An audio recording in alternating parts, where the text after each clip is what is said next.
Well, as the Governor-General of Australia said when he was here in Vietnam in April, Australia is very proud to call Vietnam a friend and a close partner. We are at different stages in our economic development, but we have the same ambition. The ambition is that our economy should grow through innovation, science and technology, and they should be green and sustainable. And we've chosen to collaborate with Vietnam to try and achieve our shared ambition. And we're doing very well. At the moment, we are collaborating across a wide range of areas, and today we've seen in the showcase evidence that in fact we're making very positive progress. Much more to be done, but we've made a very good start since this collaboration began in 2018. Yes, so talking about the second phase of the AUS 4 innovation has been approved and will last until 2028. So what will be the focus of the second phase?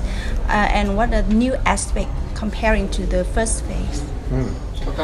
Well, as you say, we're now in the second phase. This was agreed by the two Prime Ministers, Anthony Albanese and Pham Minh Chinh, when our Prime Minister was here 3 weeks ago, and we exchanged MOUs to extend it for another 5 years. The other important point to make is we are now working on elevating our bilateral relationship to the highest level, which is called a comprehensive strategic partnership. And we believe that knowledge and innovation will be one of the key pillars of that elevated partnership. In terms of the areas we will focus, I think we will continue to build on our success. So the focus should continue on high-tech agriculture, on energy transition, and on clean and sustainable technological use. That'll include artificial intelligence. We saw today a very interesting technology being pioneered by the University of Wollongong, which allows doctors in remote areas to collaborate in real time using augmented reality. We saw an interesting display about sea cucumbers and how the University of the Sunshine Coast is working with the Vietnamese side to try and get these sea cucumbers to mate in sort of agricultural environments. So there's so many things happening, all of them are important. Just on energy transition, I'm having another meeting this afternoon, which is a business forum, and again it'll be with the Ministry of Science and Technology. We'll be talking about decarbonising our economies.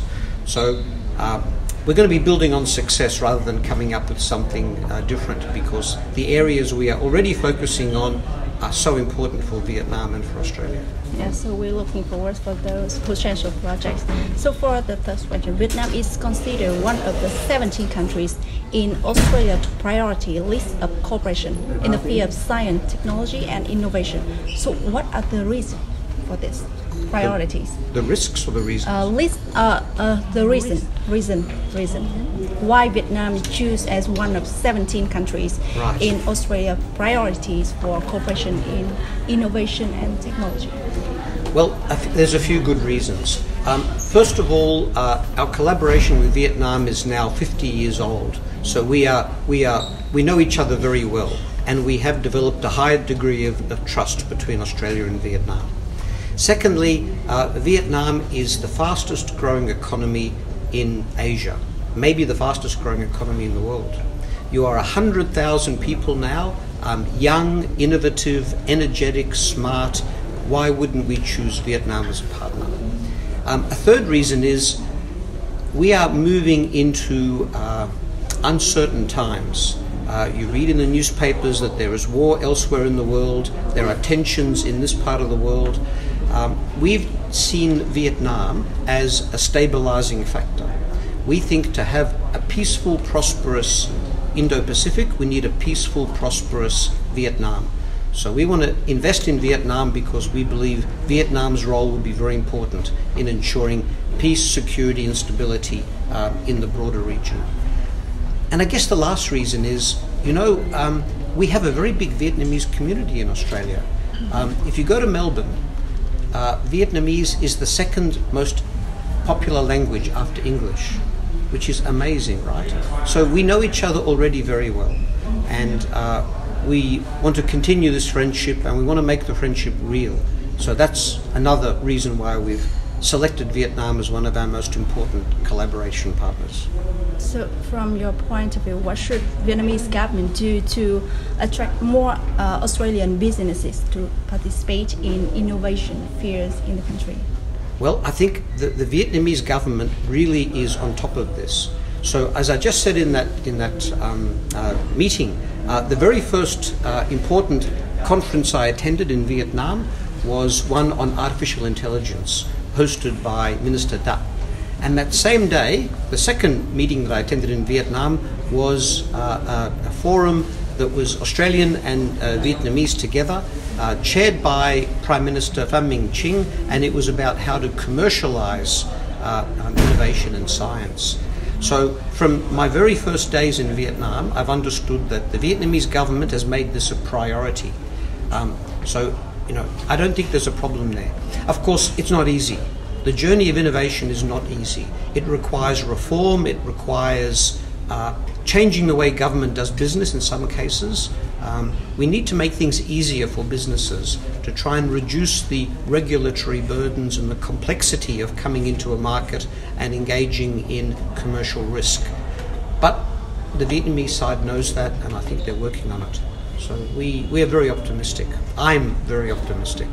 Yes, so for the last one, the APEC 2017 conference in Da Nang witnessed the establishment of Vietnam-Australia Innovation Partnership. So can we expect a new milestone in the Vietnam-Australia Technology and Innovation Cooperation to be established in the APEC 2023 conference in California this year?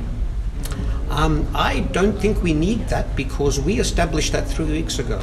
The next milestone was the exchange of MOUs to extend our collaboration for a further 5 years. So we didn't wait for APEC, we did it when the Prime Minister was here.